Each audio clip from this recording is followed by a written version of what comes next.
आरक्षणाची मागणी अतिशय तीव्रतेने पुढे आलेली आहे।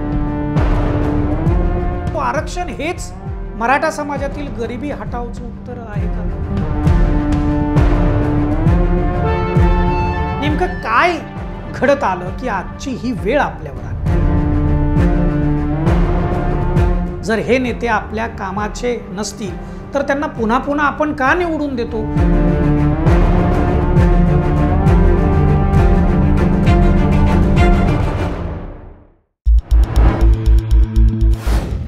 नमस्कार, मी Deepak Darade, for the people न्यूजमध्ये आपलं सर्वांचं स्वागत आहे।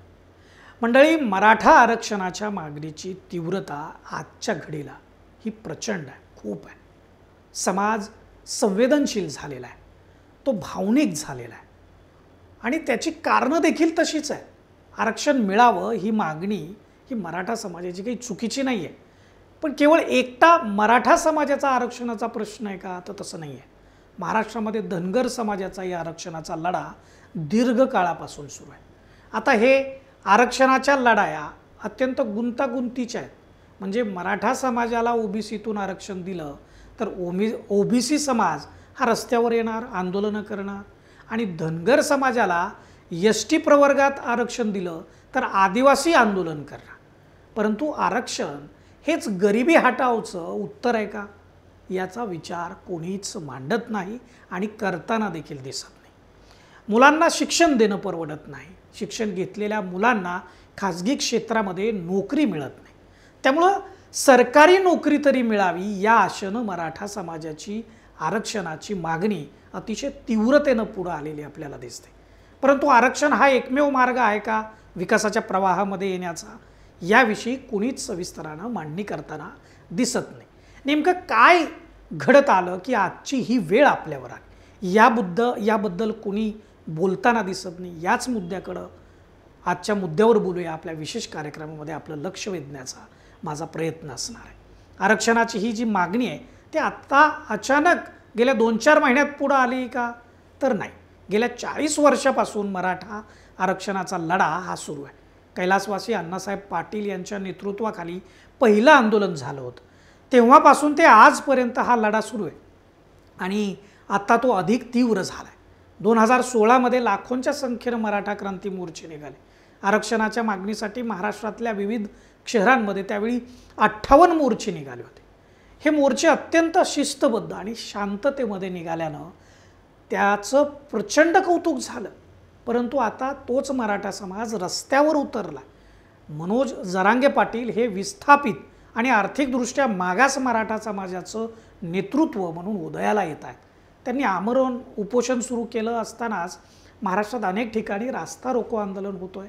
बीडसह अनेक ठिकाणी कार्यालय आणि लोकप्रतिनिधींच्या गाड्या किंवा त्यांची घरं देखील जाळली जाऊ लागलेली आहेत। समाज बांधवांना एक विनंती आहे आणि सांगणं देखील आहे की बाबांनो, जाळपोळ करून किंवा घरं पेटवून आपल्याला आपल्या प्रश्नांची उत्तरं मिळणार नाही आहेत। रागाच्या भरात अशी कृत्य कृपा करून तुम्ही करू नका। आणि दुसरं एक म्हणजे काही बांधव टोकाचं पाऊल उचलून आत्महत्या करताना दिसतात, हे देखील करू नका। तुमचा जीव हा महत्त्वाचा आहे। मंडळी, आरक्षणासाठी मनोज जरांगे पाटील यांनी जो लढा उभारला आहे ना, तो खरंच निकराचा लढा आहे। त्यांनी सरकारला अक्षरशः जेरीस आणलाय। सनदशीर मार्गाने उपोषण करून त्यांनी सरकारला आरक्षणासंबंधी तत्काळ कार्यवाही करण्यास भाग पाडलेले। आंदोलन निर्णायक वळणावरती असताना मला तुमचं लक्ष काही मुद्द्यांकडे आवर्जून खेचायचं आहे। आपण आरक्षण मागतोय, ते मिळावं, त्याबद्दल माझा कोणताच आक्षेप नाही।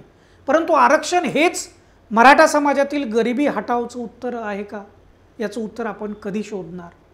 कारण आरक्षण आपण का मागू लागलोय, ती वेळ आपल्यावर का आली आहे, याचा थोडक्यात जरी मागोवा घेतला ना तरी अनेक गोष्टी आपल्या समोर येतील।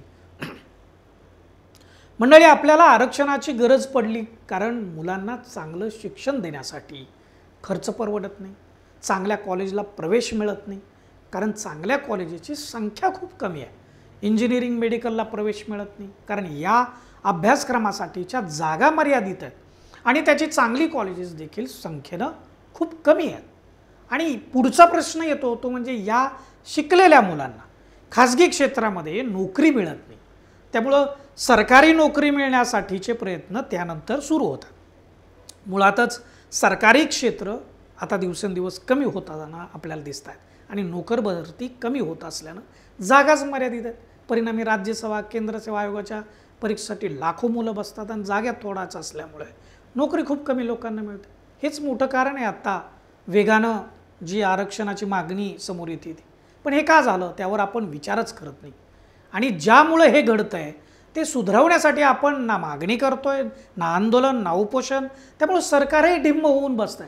तुम्हाला प्रश्न पडला असेल की मग मागायला तरी काय पाहिजे, तर सांगतो आपली आजची ही परिस्थिती झाली ती जर बदलायची असेल तर आपण शिक्षण व्यवस्था अत्यंत उत्तम करण्याचा आग्रह धरला पाहिजे।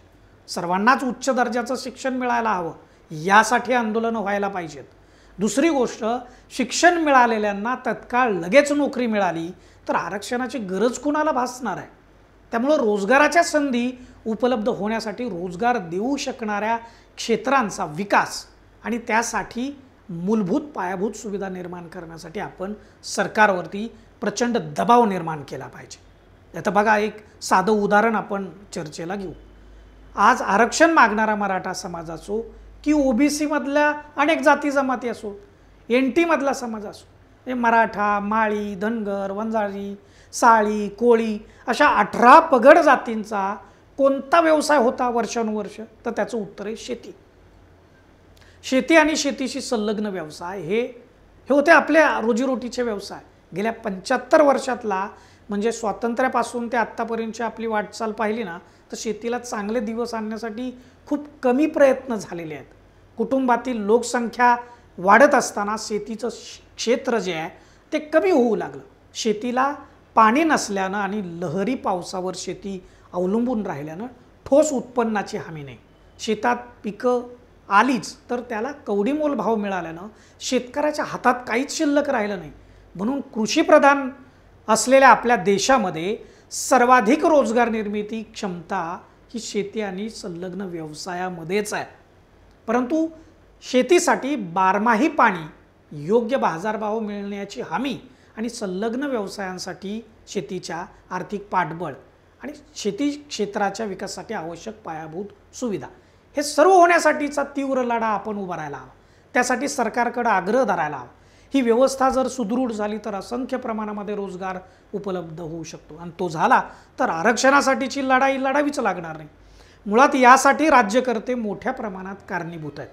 ते स्वतःला नेते समजतात परंतु समाजाचं खरं नेतृत्व ते करीत नाहीत। समाजाला नेमकं काय हवं आहे, समाजाचं कशात हित आहे, समाज काय केलं तर सुखी होणार आहे याचा ते जाणीवपूर्वक विचार करीत नाहीत आणि केला तर त्याची अंमलबजावणी करत नाहीत। त्यांनी राजकारण करण्यातच त्यांचा वेळ खर्ची घातला। याला संपवा त्याला संपवा या नादात आपलं राज्य कधी संपायला आलं याचं भान देखील त्यांना राहिलं नाही। गेल्या 5 वर्षात तर या गोष्टींनी कळस गाठला। मी कुठल्या नेत्याबद्दल पक्षाबद्दल बोलत नाही, सगळ्याच नेत्यांनी ही गोष्ट गंभीर घेतली पाहिजे आणि त्यांनी ते आता एक गोष्ट लक्षात ठेवली पाहिजे। एव्हाना काल परवाच्या घटना पाहून त्यांच्या लक्षात हे आलंच असेल की जर समाज गरीब राहिला तर बंगल्यात किंवा एसीमध्ये ऐशो आरामामध्ये जीवन तुम्ही जगू शकत नाही। त्यामुळं वेळ अद्याप गेलेली नाही। यापुढे तरी समतोल विकासाचं राजकारण त्यांनी करावं। पायाभूत सुविधा उभारणीसाठी रोडमॅप तयार करून मर्यादित कालखंडामध्ये त्या उभारल्या जाव्यात आणि हे 100% होऊ शकतं। मी चीन किंवा जपान अमेरिका याची उदाहरणं देणार नाही, परंतु दुबई सिंगापूर या अगदी गेल्या सुमारे 25-30 वर्षामध्ये उभारलेल्या देशांकडे बारकाईनं बघा।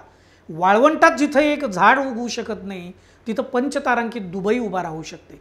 सिंगापूरसारखा देश पर्यटन एका गोष्टीतून जगाला आपल्याकडे आकर्षित करू शकतो आणि ते विकसित राष्ट्र होऊ शकतात।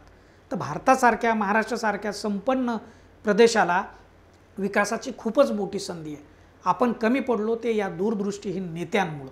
जर हे नेते आपल्या कामाचे नसतील तर त्यांना पुन्हा पुन्हा आपण का निवडून देतो याचा देखील आपण म्हणजे समाजानं विचार करण्याची गरज आहे। पुन्हा एकदा आपल्याला आवश्यक असलेल्या मूळ मुद्द्याकडे मी आपलं लक्ष वेधतो, ते म्हणजे आपल्या मुलांना उच्च दर्जाचं शिक्षण जे आहे ते माफक शुल्कामध्ये मिळणं आवश्यक आहे। त्यानंतर त्याला संबंधित क्षेत्रामध्ये तत्काळ चांगला रोजगार मिळाला पाहिजे। आपल्याला माफक दरामध्ये दर्जेदार आरोग्य उपचार मिळायला हवेत आणि उत्तम दर्जाच्या पायाभूत सुविधा म्हणजे प्यायला पाणी पाहिजे, वीज पाहिजे, रस्ते पाहिजेत, सार्वजनिक वाहतूक व्यवस्था इत्यादी हे सगळं मिळालं पाहिजे आपल्याला। यासाठी आपण आरक्षणासाठी जितक्या तीव्रतेनं लढा उभारलाय ना, त्यापेक्षा कैक पटीनं अधिक तीव्रतेनं लढा आपण उभारायला हवा। आणि सध्याच्या आरक्षणाचा लढा म्हणजे मराठा समाज मराठा आरक्षणासाठी लढतोय, धनगर समाज त्यांच्या आरक्षणासाठी लढतोय, आदिवासी ओबीसी समाज त्यांच्यासाठी लढतोय, जो तो वेगळा लढतोय। पण या मूलभूत गोष्टी ज्या आत्ता चर्चेला आल्या त्या मिळवण्यासाठी आपल्याला सर्वांना एकत्र लढा उभारावा लागेल, जो भविष्याच्या दृष्टीनं अत्यंत महत्त्वाचा आहे। बघा, विचार करा आणि यासंबंधी तुम्हाला काय वाटतं ते व्हिडिओच्या खालील कमेंट बॉक्समध्ये आपण लिहा। आणि यूट्यूब व फेसबुकवर जिथं आपण हा व्हिडिओ आमचा पाहत असाल तिथं फॉर द पीपल न्यूज चॅनलला सबस्क्राईब करा, लाईक आणि फॉलो जरूर करा।